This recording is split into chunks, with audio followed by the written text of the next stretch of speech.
Okay, so let's go for our next speaker, Eliot Moleba, who is a South African, Oslo-based scholar, writer, editor, and theatre maker and director.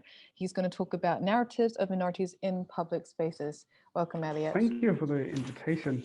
And it's really been great to listen to the previous presentations, and I look forward to being part of the conversation that we're going to have later as well.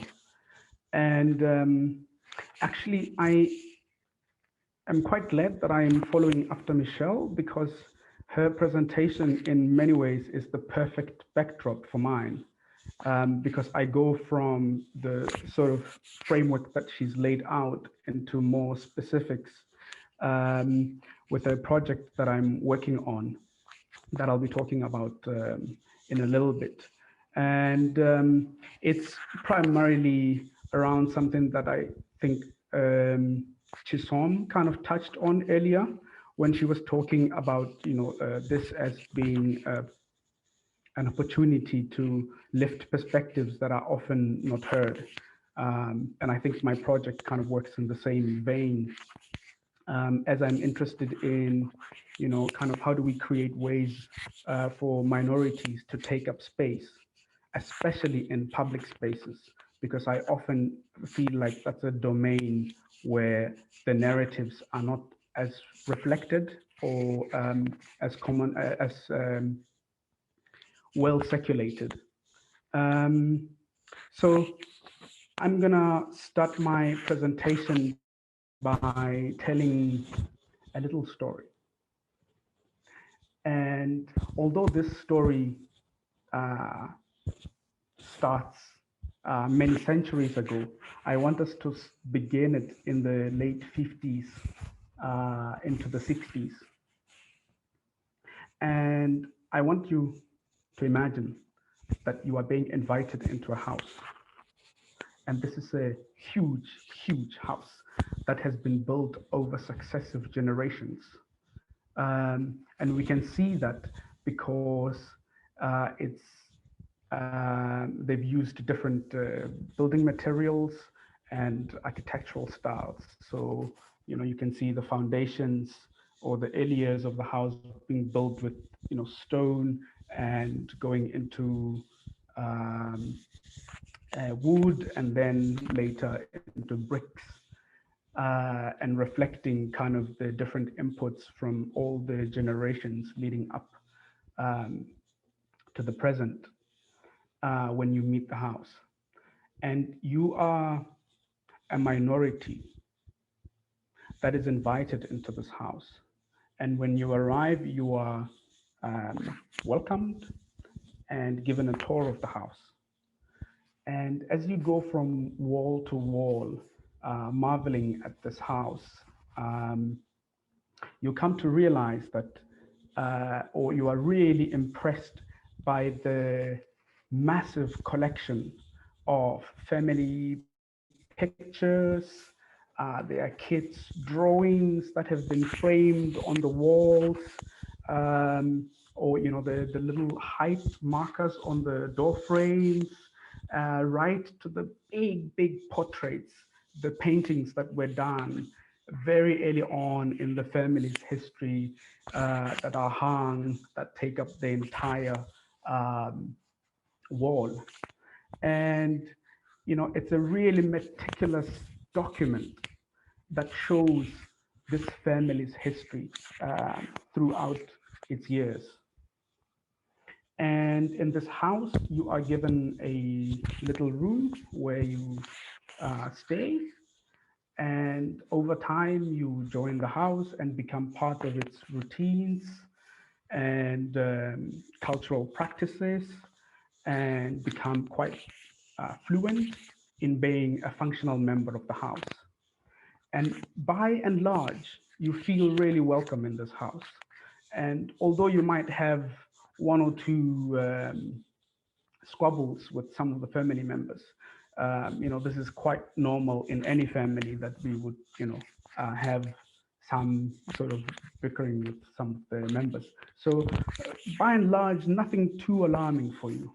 Um, and over time, you get so comfortable in this house that you start having your own family, and your family starts having, your children start having their children, and their children start having their children, and so on and so forth. And many decades later, when you are now old and frail, you are walking around the house and kind of going down the memory lane. And very much like perhaps the first time you were in the house, you are looking at the walls and you're looking at the family pictures, the drawings that show this family history. And then it hits you that after living in this house for so long, and even though you are told that you are welcome, they have yet to put a picture of you on the wall, or any of your family members for that matter. And, and so you start to see how, in some ways, um, if you should die, sure, the people you've touched will remember you, but the walls of this house will not remember you as they do the family history. And so, in some ways, you are not part of this history of the house, um, or you're excluded in some ways. And if you look at the public spaces in Norway and you walk the streets, um, one of the striking things is how little there are monuments, and I mean monuments in the broadest sense possible. So anything from your an actual statue to a street name. Um, One of the things we probably would have all noticed is that there's very few of them that are either based on or commemorate Norwegians with minority backgrounds. And it's very much, similar to this house. And I began wondering, given that in the last 60, 70 years, we've seen such a huge emerging diverse communities in Norway. When will it be the time for Norway to perhaps reflect on its modern day population and take a new family picture, one with everyone in it who's currently part of the Norwegian demographic? And this kind of became the core of my project, which I'll talk about in a minute. And I just want to make a disclaimer that, of course, the lack of representation in public spaces does not mean that nothing exists at all. And I know that Michelle will probably, at the top of her mind, have already a few names, and already some of them have been mentioned here, one of them being Benjamin. Of course, you have the statue that was made, although I'm told that that was something that was done privately, so it's not a state sponsored. And you've got, so I should mention, the Intercultural Museum. You have the Rubina Ranas Gata, which is a street name that is dedicated to, I think she's one of the first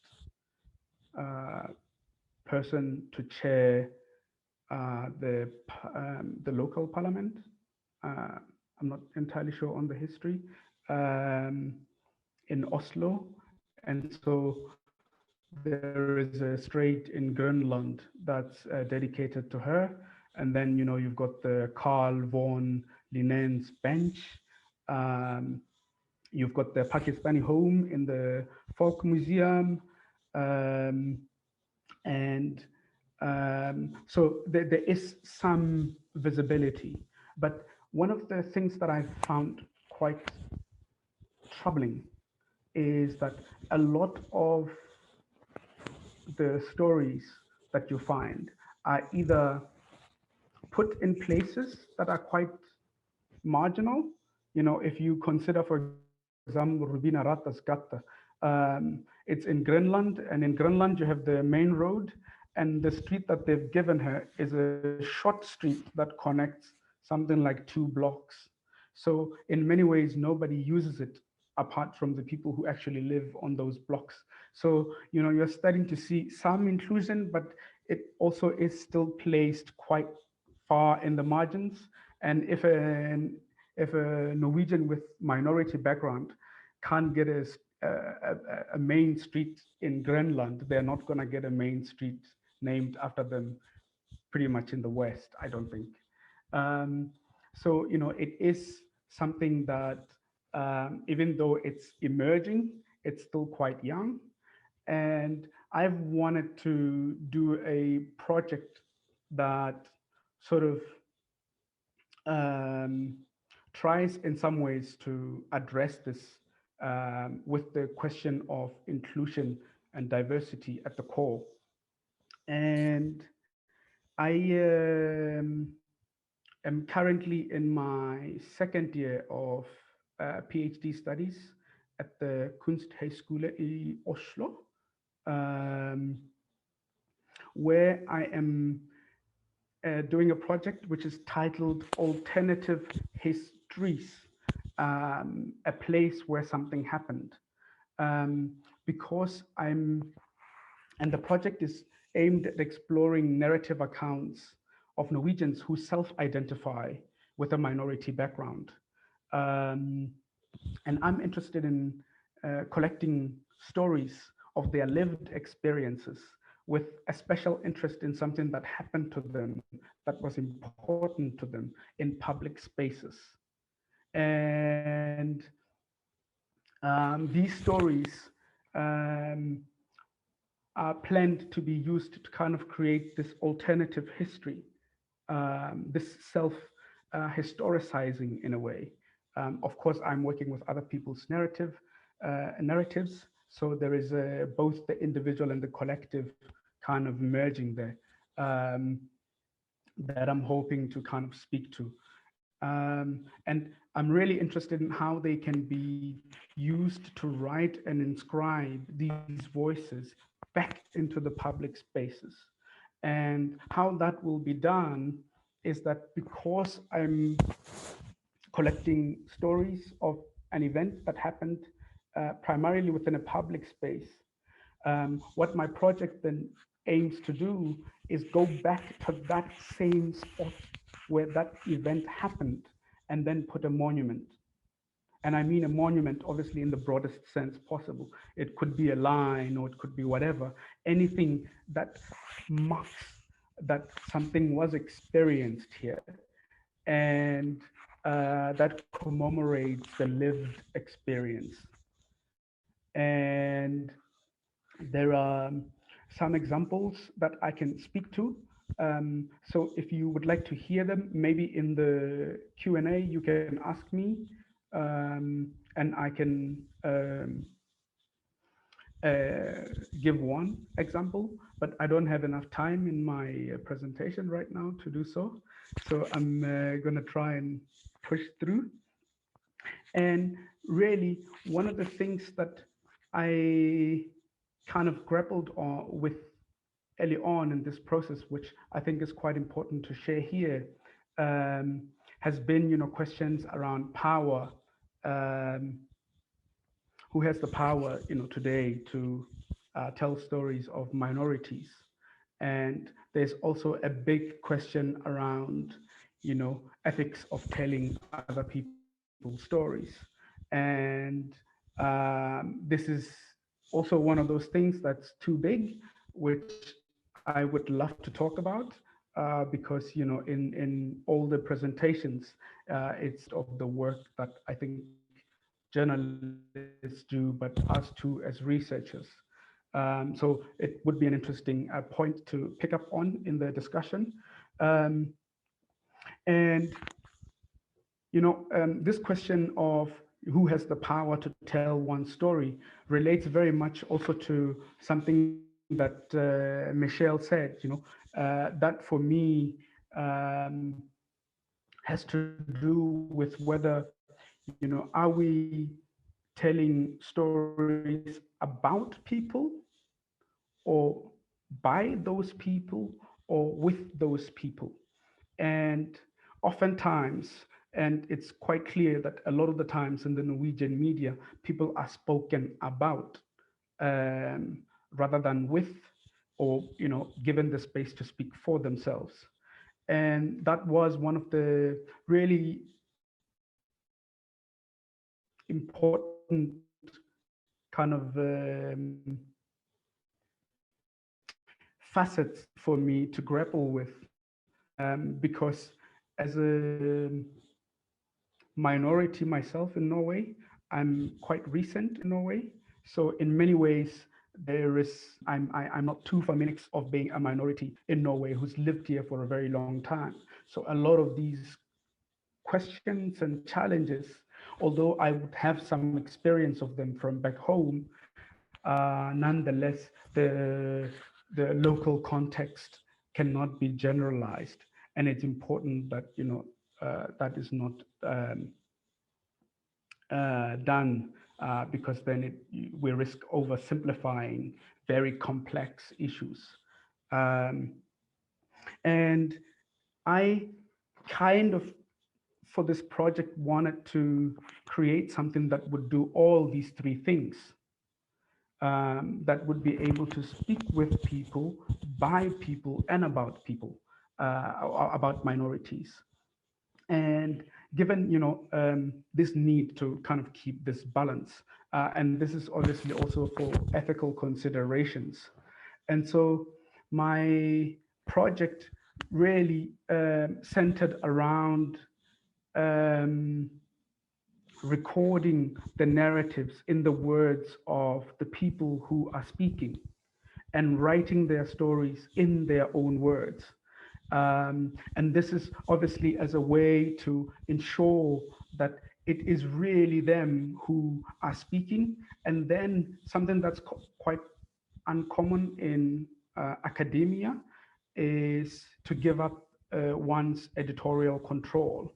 And for my project, for this project, I've given up editorial control. So after I've recorded the story in the words of the narrator is still the one who then signs off on the final draft that attests that this is my story as I think and remember as I told it.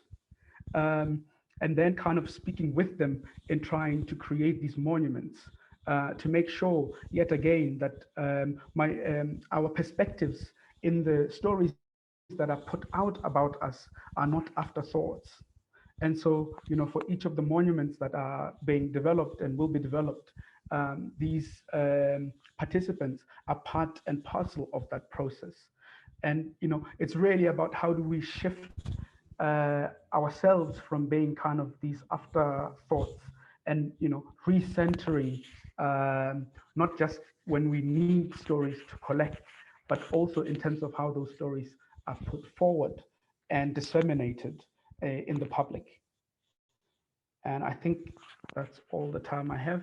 So if you would love to know more about the different aspects, I ask that you ask in the Q&A later, because I would love to expand quite a lot on some of the things I've touched on.